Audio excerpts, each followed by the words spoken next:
Welcome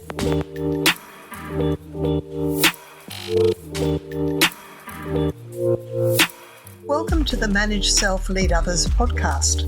My name is Nina Sunday, and this week you are listening to a bonus episode from Jeffrey Hayzlett's All Business podcast on C-Suite Radio. Jeffrey Hayzlett is chairman of the C-Suite Network, author of 4 best-selling business books, including The Hero Factor, How Great Leaders Transform Organizations and Create Winning Cultures. He's a Hall of Fame keynote speaker and one of the most compelling figures in business today. This episode from the All Business podcast is titled Don't Let Your Biases Get in the Way with Dr. Gleb Tsipursky, a behavioral economist and cognitive neuroscientist. From Main Street to Wall Street, global business celebrity and former Fortune 100 C-Suite executive Jeffrey Hayzlett takes you inside the good, the bad, and the ugly of businesses today. Saddle up. It's time for All Business with Jeffrey Hayzlett. Leaders are often people who everyone else looks up to when it's time to make decisions. However, being a leader doesn't guarantee that we always have the right answers or even the answer itself. My guest today is on a mission to help leaders avoid the traps of costly judgment errors or cognitive biases in order to be a more strategic decision maker. Dr. Gleb Tsipursky is a behavioral economist, cognitive neuroscientist, and the author of Never Go With Your Gut: How Pioneering Leaders Make the Best Decisions and Avoid Business Disasters. Gleb, welcome to All Business with Jeffrey Hayzlett. Thank you so much for having me on, Jeff. I really appreciate it. Absolutely. So in addition to this program, we're also live casting right on LinkedIn and Facebook as we bring it live on C-Suite Radio as well. I want to start by asking you, what can be categorized as a business disaster? I mean, you know, is it the election? Is it what we're going through, COVID? What is a recent business disaster in the news that will likely haunt the company for years to come?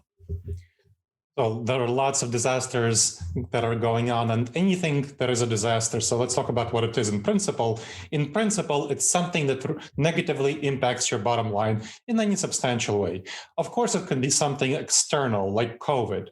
It can be something external like this potential for an election fiasco, and we can talk about that as well. And of course, it can be something internal. For example, with Uber, there was a major issue with sexual harassment. Sexual harassment with the rise of the Me Too movement, where Uber didn't notice that, hey, previous practices that previously got by, which they shouldn't have, but they got by, well, now society doesn't look at them so kindly anymore.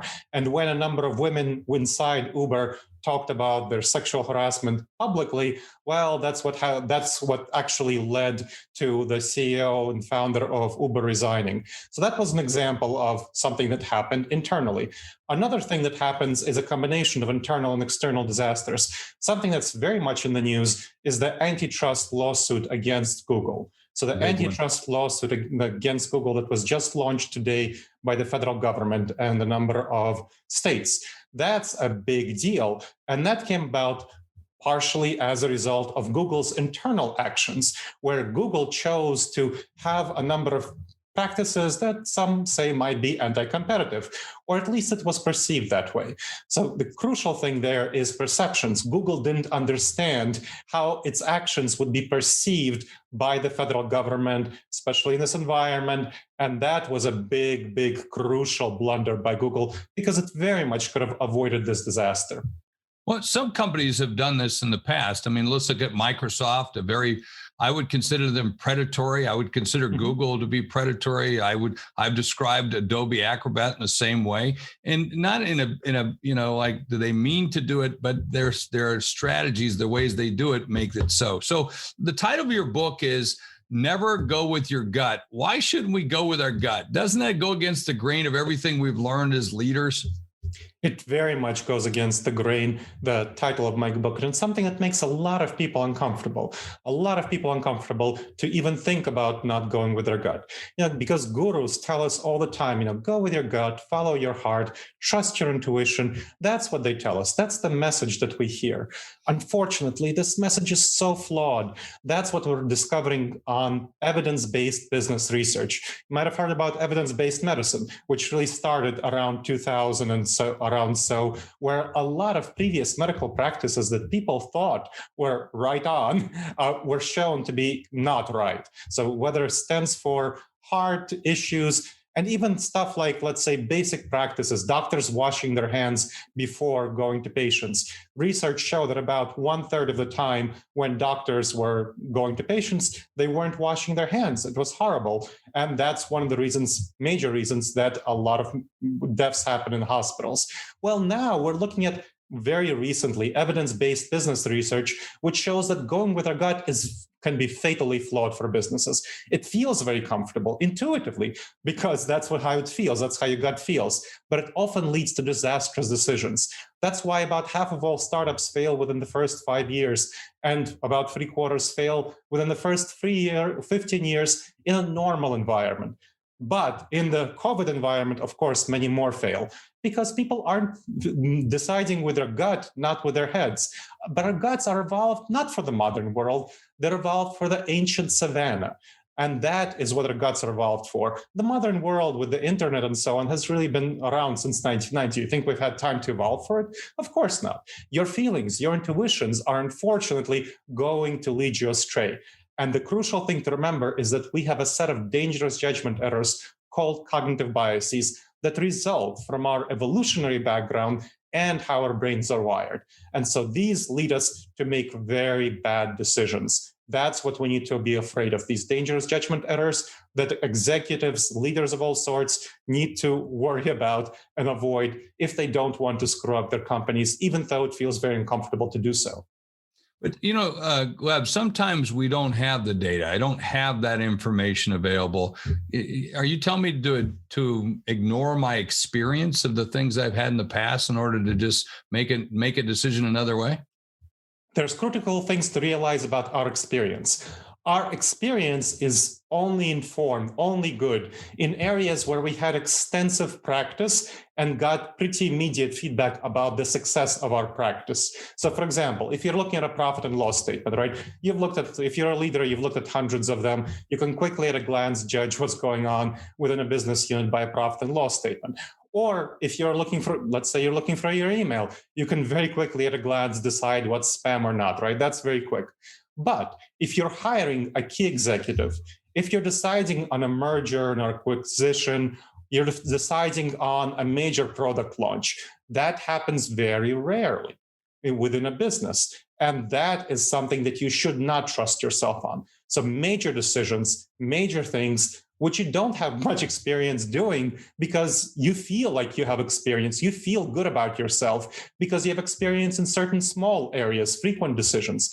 But these large decisions, lots of research shows that the typical hires that are made at the top levels of the organization, if they're made when people go with their gut, as opposed to following a clear, structured, evidence-based decision-making process, then they lead to disastrous hires. And you could see what happened with GE having a pretty disastrous hire where they hired a CEO who left within less than a year. Plenty of occasions like that where the board went with their guts as opposed to following a clear decision-making process. Happens very often and is very dangerous.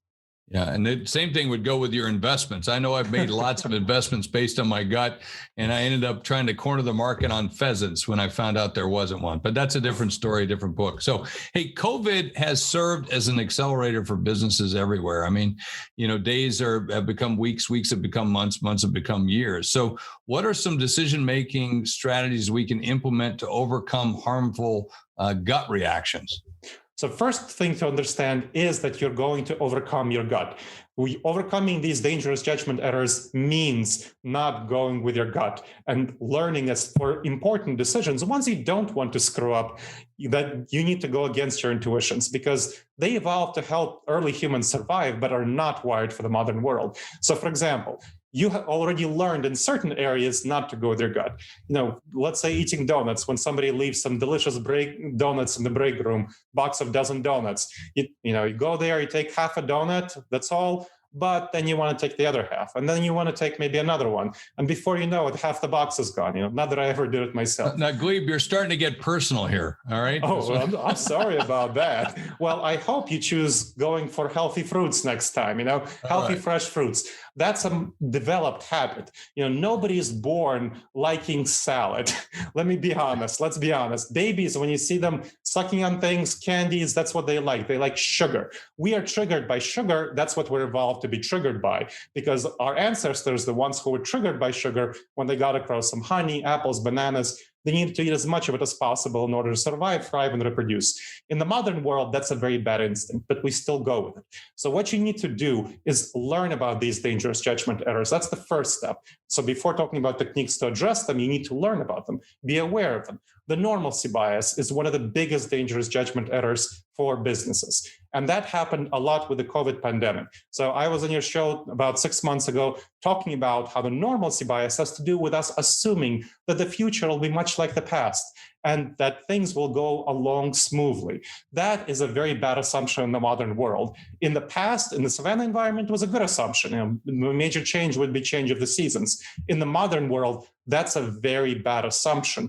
But so many business leaders and lots of folks on the show who pushed back against me way back in April when I was talking about how the pandemic would last for years, not months like they thought it would be. And this is an example of the normalcy bias. They couldn't overcome this. Related to that is the confirmation bias, where we look for information that confirms our beliefs. And when you get information that doesn't, such as my statements about not going with your gut, you tend to reject them because it doesn't feel comfortable. That is a crucial thing. You're letting your emotions drive you in business, and that leads you to make bad mistakes. The final dangerous judgment error, so the top three, I would say, is the planning fallacy, where we make plans and then we go according to these plans. We think, hey, the plan is good, and then we'll follow the plan. And we don't pivot nearly quickly enough for various problems that can come up with COVID-19. Had so many clients who had a lot of trouble pivoting with COVID-19, adapting to this new abnormal. That's a big problem. Not planning for problems, not planning for risks, Uber, Google, and so on. So this is what you need to do. And then I can talk about a specific technique that you can use to address a lot of decision-making disasters. Or unless you want to ask me about something about these, Jeff. Well, I think I want to talk about, you're making me rethink the process, right? In terms of, and I thought your stuff 6 months ago was like eye-opening, and people haven't had a chance to go back and see that. You want to see that because you were talking about this lasting for years. And certainly now we're in this second wave of COVID, and it's actually worse. This isn't going away. And so it's going to fundamentally change the way we operate. So, but you're making me rethink the way I want to do things or how I've always done them. So you've said that I say traditional strategic planning assessments like SWOT, which is, something that we've always done, are false comforts. So why do you say that? And what should we replace it with? That's the tool I've always known. So what should I have now?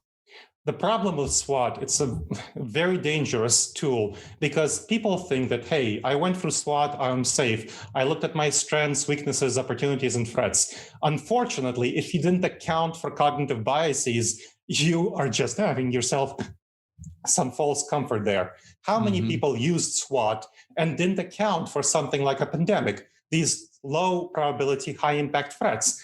You don't account for all the weaknesses. You don't account for all the threats naturally. How many people just looked for information that confirmed their beliefs and didn't disconfirm them? One of the fundamental things about SWOT that people look for is that they look for information that goes along with what they think. They think they have strengths in certain areas, and therefore they write that they have these strengths. They don't try to disconfirm their hypotheses. What you should always be doing whenever you go for a process is try to prove yourself wrong. That's not what SWOT is. SWOT is proving yourself right. Your strengths, your weaknesses, your opportunities, your threats. What you should be doing is trying to disconfirm what's going on. Then the planning fallacy. You need to be aware that your plans will be screwed up sometimes. They will not go according to plan. Right. And to build in a lot of extra resources of time, money, and so on for things that you don't anticipate, which might be big, like a pandemic, or everyday disasters for a company, like key officer getting hit by the proverbial bus, right? What company has plans for that? Well, unfortunately, you should be planning for these sorts of things, doing a lot of cross-trading, doing a lot of backup. And people don't do that. So that is a fundamental mistake that I would say that people make. And so here's a tool that can replace SWOT quite easily and is quick to deploy. Very quick, very easy. It takes only a couple of minutes if you do it for moderate daily decisions. You should be using this 2 to 10 times a day for decisions you don't want to screw up. And you can use this for a more thorough analysis, replacing SWOT for strategic planning. So first, what information didn't I yet fully consider? What evidence didn't I take into account? So let's talk about writing an email. You probably write important emails, several emails a day, maybe 5, maybe 10, that you don't want to screw up. So what might you not take into account when writing an email? Let's say you're trying to persuade a client, as I have to sometimes, to do something uncomfortable. So I had to trying to persuade a client for their strategic planning to address an issue in advance with a leader in the company that really shouldn't be in the company before letting her go into the strategic planning meeting and screw everything up. And the client doesn't want to do it because it feels uncomfortable to have that conversation. So I have to take into account all of these factors and try to persuade her in my email in advance, knowing all the problems that will get my client to not do what I want them to do.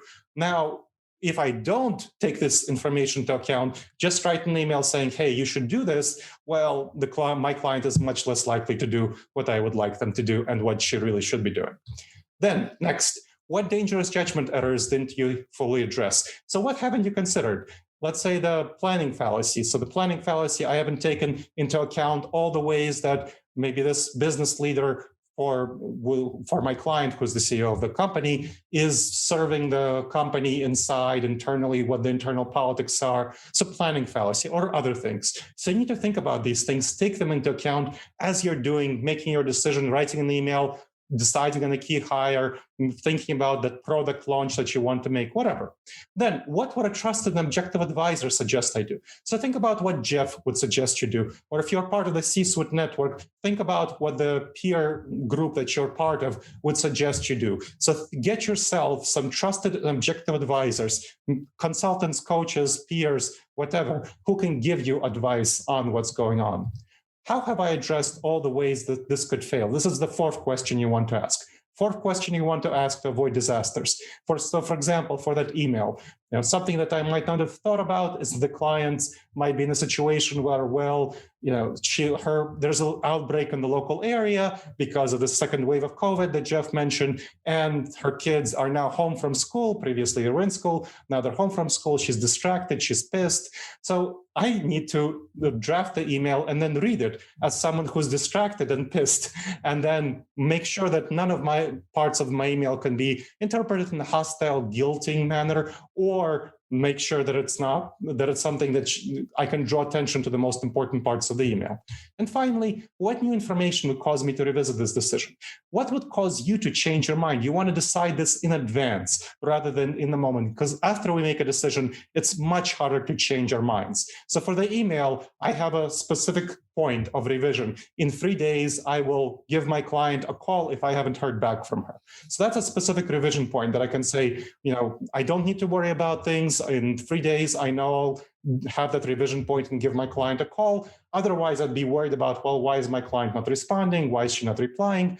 This method, these 5 questions can be used for any decision that you don't want to screw up, especially for a team decision, because you can get together, have all the members of a team answer this in advance, and then have a team decision-making meeting where you structure the agenda around these 5 questions. My clients find it so much more effective, so much more efficient to have these team meetings where everyone thought about this in advance. They go for the agenda, the decision is much better, and they waste much less time. C-Suite Radio. Well, it's hard to shake us of some of these biases. The past few months have told us many things, including that great leaders hold steady during a crisis. In fact, I know that a lot of the folks in the C-suite have been really happy to have been in part of it, because we all stuck together. We all worked through it. We took it on. We faced it right away. But how do you take cognitive biases that can remain in place? Because we know that I know they're there. I see this in everything that we do, especially as I've become more aware of it. So how do you define cognitive biases, and how far-reaching can their influencing be in the decision-making process? Can it derail us? It very much can derail us. So either of those, one of those biases, normalcy bias, another one, the confirmation bias, the planning fallacy, and so many others can very much derail our decision making. And companies fail fundamentally because they don't take into account cognitive biases and how they cause leaders to go astray. So you were the chief marketing officer for Kodak, right? You know that Kodak invented the digital camera in 1984. And then unfortunately, they didn't take into account soon enough that the market would shift from their digital film to the digital film business away from photographic film business. They were looking at this in the early 1990s, and they said, it's okay, we'll still stick with our photographic film business because there's much more money to be made, much higher profit margins, about 62% in photographic film, physical film, versus the 30% that's in digital. But other companies passed it by, and as people started using more and more digital and less film, well, Kodak didn't do very well and eventually had to go into bankruptcy because they couldn't catch the wave. They were behind the wave. And that's a classic example of a huge, major, very successful company making very wrong decisions. They fell into planning fallacy. They didn't plan for what was going to happen, even though they had every opportunity to do so. Boeing, right? Boeing had a huge disaster with the 737 MAX. And we know that inside the company, they had a lot of information about the 737 MAX being a very big problem. I mean, to quote an internal email from a top tester, this plane was designed by monkeys supervised by clowns, right? Not the thing that you want to hear about your airplane. So the Boeing leadership had this information, but they chose not to act on it. They were too comfortable. This is another example of the normalcy bias. Because every previous model of Boeing was safer than the last, they thought that, hey, this new model, it can't be safe. It can't be less safe. It's going to be at least as safe. We're going to put it out. It's going to be more efficient and at least as safe. We're going to ignore these grumbles from inside the company. And look what happened. Boeing lost about $25 billion in market value before the pandemic. And then, of course, 346 people died. Well, you become as hubris of your success, and that success then puts these biases in, and then you reinforce it and reinforce it. At Kodak, I saw it all the time. Even when I was there, you said 1994, it was actually 1975 is when we really invented the digital camera. It was when it was first invented. Stephen Wise was a good guy that did it, and unbelievable. But nonetheless, in 1994, we pawned it off on Apple. And then and I came to the company about 12 years after that. But all of those biases that you talk about were there 12 years later, and all part of what I call stories. So what cognitive biases can be the most dangerous for business? Which ones are which ones are we most vulnerable to? So besides the ones that I named, the confirmation bias, the normalcy bias, and the planning fallacy, I'd like to highlight sunken costs. Sunken costs is when we make a project, when we have a project, we tend to invest a lot of money into that project, even when that project is not working out. So even when the project doesn't work, there's a lot of examples in business where businesses are not cutting their costs. They're not cutting their losses. They're just saying, okay, I'm going to keep going. I'm going to keep putting money into this project. Well, why is that? Why does that happen? Well, we don't want to be wrong. We don't want to feel like we're wrong. And that feeling of being wrong, it's driving a lot of ego. Ego is one of the most dangerous things you can have in business, is not have a sense of humility. It's have a sense of ego, that I'm right, I'm confident, I'm good, as opposed to having humility and saying, hey, maybe this project is not working out. That's one of the reasons why one of the 5 questions for avoiding disasters has the question of, well, what new information would cause me to revisit this decision. That's meant to address sunken costs, where we tend to really be attached to our decisions. And that's a big problem that a lot of businesses face. That's one of the biggest reasons why they fail. They don't pivot in a quickly enough manner. You need to be oriented toward pivoting. You need to be oriented toward building up that humility.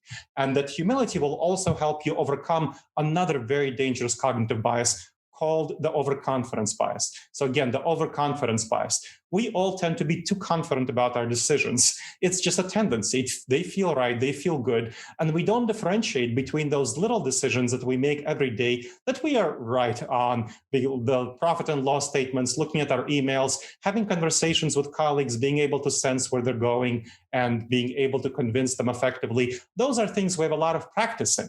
But we don't have a lot of practice in major, more serious decisions. And that is the danger. We mistake our ability in more everyday, regular decisions, confidence that we have, in terms of being confident for major decisions that you really need external guidance on, that you don't want to screw up. And that's something that we need to be really afraid of. So the overconfidence bias and the sunken costs are the other two cognitive biases I'd highlight here. We get 2 minutes before I want to turn it back over and to the team and go to questions, because I know that a lot of questions are popping up in the chat, which is awesome. And they're, of course, coming as we're broadcasting or live casting to LinkedIn and Facebook. My key question is, I want to end it with this one, Gleb. What techniques can we put in place for ourselves and our teams to overcome these judgment errors so I don't make the mistake right up front?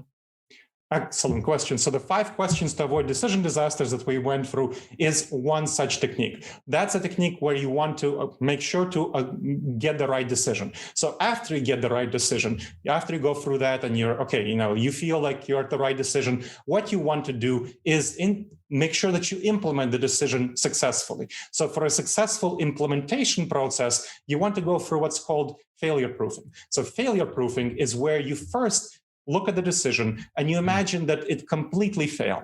Whatever decision you're on, you're imagined completely failed. And then you have people in the room, ideally anonymously, write out all the reasons for why it failed. You don't want to just say, why might it fail? Psychologically, so you're looking at the behavioral economics and cognitive neuroscience, when people say that, they have an internal blocker. Their ego blocks them from admitting that their project, their pet project, whatever they're on, is going to fail. When you say it failed, absolutely failed, find all the reasons for failure. That really helps. So you find all the reasons for failure, then you look at which ones of these are the most likely and the most impactful, and you want to make this anonymous because you want to bring up personality issues. I had this where I was facilitating one of these failure proofing exercises for a major product launch for a software company where the product was going to fail, according to one of the people anonymously, because the marketing head VP hated the operations VP. So that was a reason actually that was brought up, and we had to discuss it. And that's a typical thing that goes on in businesses. If you haven't seen C-suites that have those kind of hatred between each other, you ain't seen nothing yet. So that happens all the time. And then you want to imagine that the thing that you're doing completely and absolutely succeeded.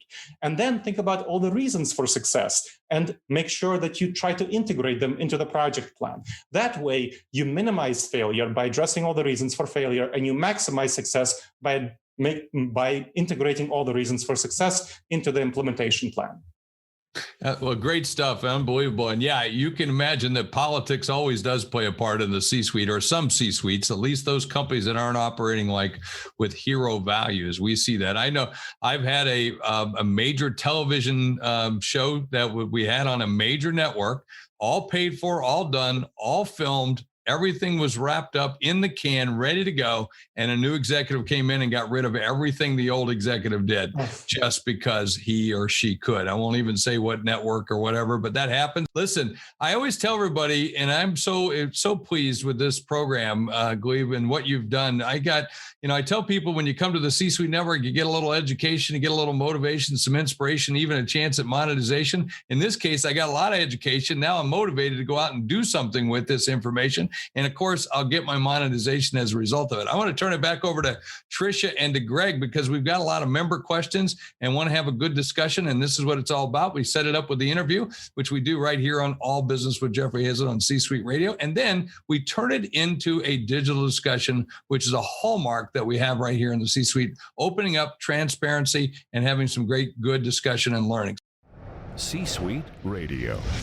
So I'll turn it over to Tricia and Greg. That was absolutely fantastic. Thank you so much for that level setting. It is really fantastic to go from the last, 6 months ago when we were first starting into this to where we are now and how we level set around our decision making. We have some phenomenal questions. So first, Kimberly Carlson, I'm going to go to her first. She put the first question there. It's fantastic. How do we work? And I think this is especially challenging for women executives. How do we work in a space of humility with others when they are operating in the space of ego?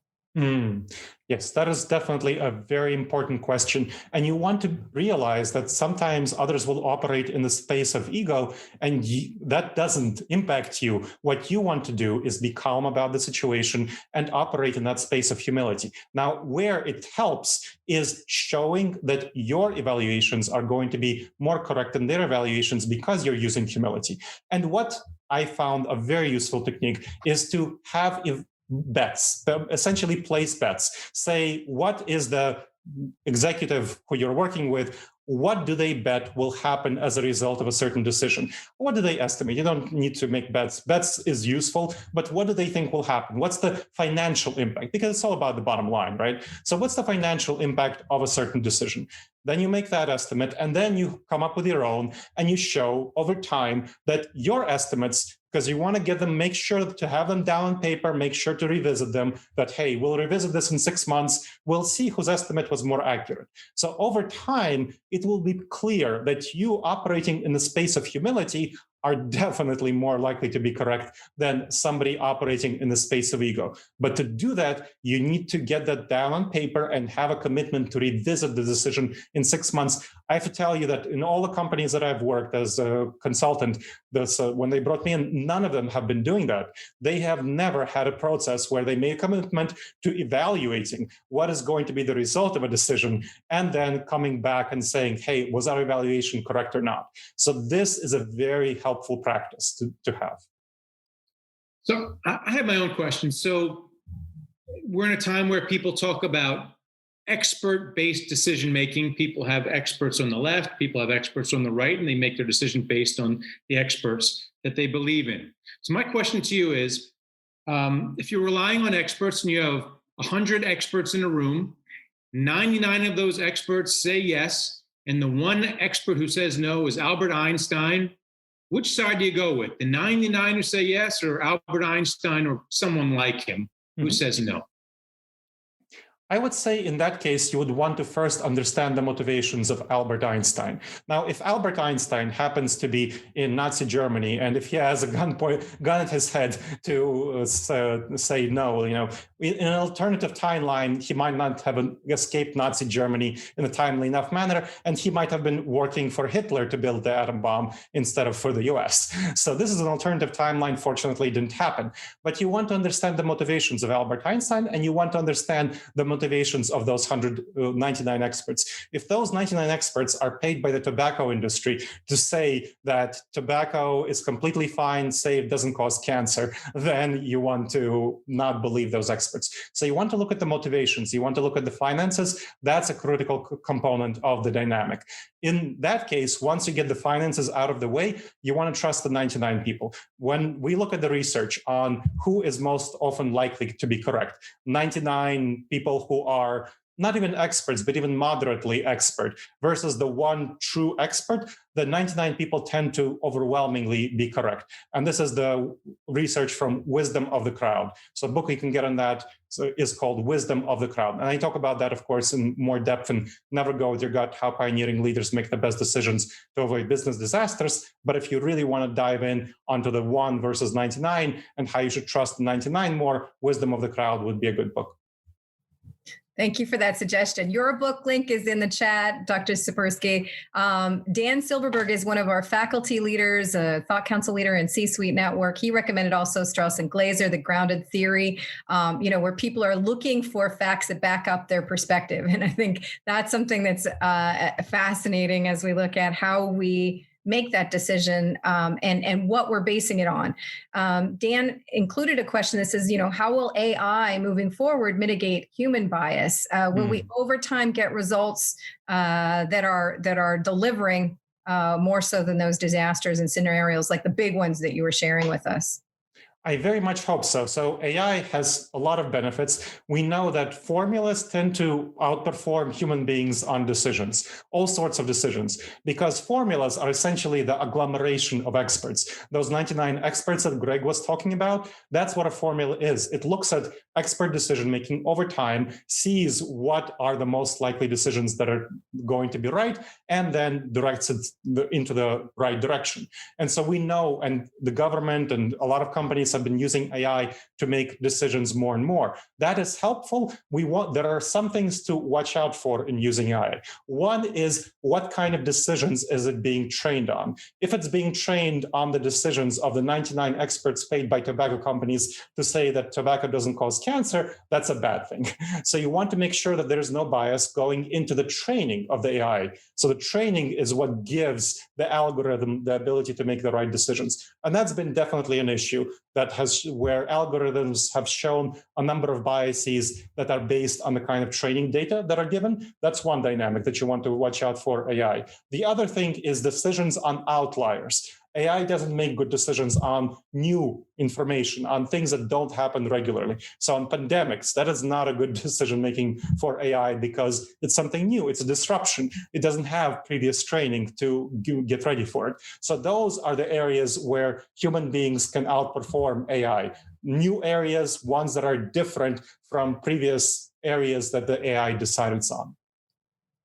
Daniel Huberry wants to know, quote, when you are starting a new project from scratch, how do you define the difference between gut and pioneering? When you have pioneering, what you do is you look ahead like a pioneer, looking through the glasses, right? And finding some data. When you have gut, you just feel that a certain thing is right, and then you go ahead with it. So for example, I talked about the reasons why startups fail. One of the top two reasons why startups fail is lack of fit of product to market. So when you look at there are two reasons. One of these top reasons, lack of fit of product to market. That should never happen. You should never even begin a startup where the product is not fitting the market. You should do testing, evaluation of the product, whether it fits the market before you start something up and invest serious money into it. That is something called a minimum viable product. You want to see if your market will accept the product. And that's an example where you go with your gut instead of pioneering. Pioneering in this case would be looking ahead and testing out various hypotheses. So firing a bullet before firing a cannonball, right? That's what you want to make sure that you do. So that is the strategy that I would say is pioneering versus going with your gut. So Sherilyn is another one of our faculty leaders in C-Suite Network. And she says, she just has a great question about how we address stress levels. And when you hit that wall, the suggestion of ask 5 questions, that's coming in from an email, and you get that stress of, I don't have time to deal with that, or I don't have time to handle the 5 questions. How do you address those types of scenarios where it feels like it's just adding on and people aren't buying into dedicating that time to do it? That's a very important question. And what helps in that situation is what people talk about meditation. So meditation, I do meditation every day. And the very important aspect of meditation is that, hey, if you do meditation daily, and if you feel you don't have time to do that meditation, you do twice as much meditation as you feel you should every day, right? Because that meditation helps you keep calm, leveled, and stress-free. So what happens with the 5 questions? It feels like you don't have time those 2-3 minutes that it takes to go for those 5 questions for a daily decision like an email. Of course, it takes longer for a major decision, but it feels like you don't have time. But do you have time to deal with the consequences of screwing up that email? No, of course not. You know how much time I would have had to spend on the phone with my client with dealing with the mess of the strategic retreat being bad? You know how much time that is? That is an incredible amount of time. Stress, hassle, losing trust, losing credibility with my client, rather than making sure that she does the difficult thing of dealing with that opposing team member before the meeting itself. What you do is you put out sparks before they spark into a flame. Likely what you're experiencing when you have that stress level of tons and tons of emails is that you feel you're putting out fires. You're putting out fires all the time. That is what the experience of most executives is, unfortunately. And when it feels like you're putting out fires all the time, that means you're doing it wrong. You're doing executive wrong. That is not the way, I'm sorry, that's rough, but that's true. You're not doing the function of being an executive right. What an executive truly needs to do is look ahead, forecast the kind of fires that might happen, and put them out in advance. Bank those flames, not have what's going on in California right now. Right. It's not the sexiness of the up and down. It's the steady consistency, right? Exactly. Greg? Cindy Chosick has a question, and she wants to know about the distinctions between instinct and intuition. Mm-hmm. Instinct is something that we feel. We feel we like somebody, and therefore we want to hire them. Where does that feeling of liking come from? Well, in the ancient savannah, it was very important for us to be tribal. That tribal feeling, that somebody is like us, similar to us, is very important in whether we like somebody or not. So, for example, I was giving a presentation here in Columbus, Ohio, to the local HR group for Central Ohio, about 100 HR leaders at a diversity inclusion retreat, keynote on this topic, closing keynote. And I asked them, one thing, if you know about Columbus, Ohio, we have the Buckeyes football team. That's the big football team around here. And our biggest rivals are the University of Michigan Wolverines, one of the biggest rivalries in college football. I asked those over 100 people, how many of them would hire a University of Michigan fan? How many of them would hire it? 3 people, 3 of those HR leaders in diversity inclusion retreat would hire University of Michigan fan. Obviously, that doesn't matter for their job performance, but it matters for that sense of tribalism. You don't feel like that person is a part of your tribe.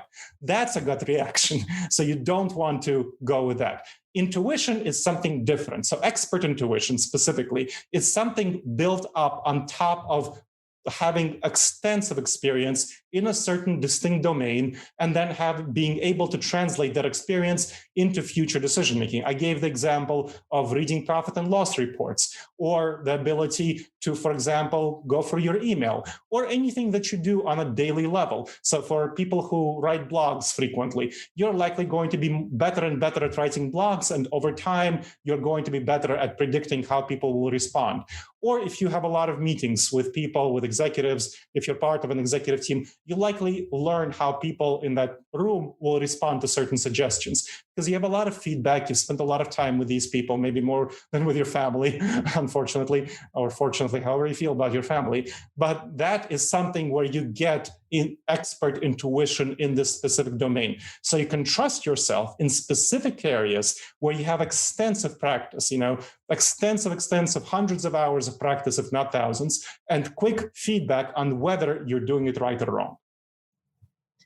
Fantastic. I have one more question that we can fit in here. Dan Silberberg, again, great question. How does loss aversion play into the decisions that become disasters? Loss aversion is one of the cognitive biases. I didn't feature it, but it's definitely one of the top 10. So I went for the top 5. Loss aversion is our tendency to not want to lose things. So we are very much, that's a cognitive bias. We are very much likelier to avoid losing things than to gain things, about 50% more likely from what the research suggests. So as a result of loss aversion, the loss aversion causes us to, not make necessary changes when we should. So looking at, let's say, COVID-19, so many people stuck with their original existing plans. This is what I was talking about when I was with Jeff on the previous show, which you should check out back in April. So many people stuck to their previous existing strategic plans versus realizing that COVID is not a day-to-day issue. It's not going to disappear quickly. You need to pivot very quickly for this new reality. And the ones who did pivot quickly, they are the ones who are flourishing right now. The ones who didn't pivot quickly, they're the ones who are struggling right now. And that's because we don't want to lose that existing plan. We feel we're invested. We feel we're committed. That's one example. Another example is when we don't take necessary risks, when we go with our previous decision-making, when we tend to be conservative, and when we don't take necessary risks. A lot of companies, once they get into a groove, into a certain trend, they tend to stick with that trend, and they tend to not launch new products, especially ones that might threaten their previous product monopoly. And they don't notice how their existing product line gets less and less appealing to the market. So they're not looking at the market nearly well enough and thinking about new products that they should offer to this market, which might be risky, and that's what they should experiment with, have that minimal viable product, but they should take those risks. So make sure that they take those risks, are innovative and creative, as opposed to falling for loss aversion and not wanting to ruin their good thing. Thank you so much, Dr. Tsipursky. This was absolutely phenomenal. You're listening to All Business with Jeffrey Hayzlett, brought to you by C-Suite Radio, a podcast network featuring today's top business experts, and is part of the C-Suite Network, the world's most trusted network of C-Suite executives. Find this and other business podcasts on c-suiteradio.com.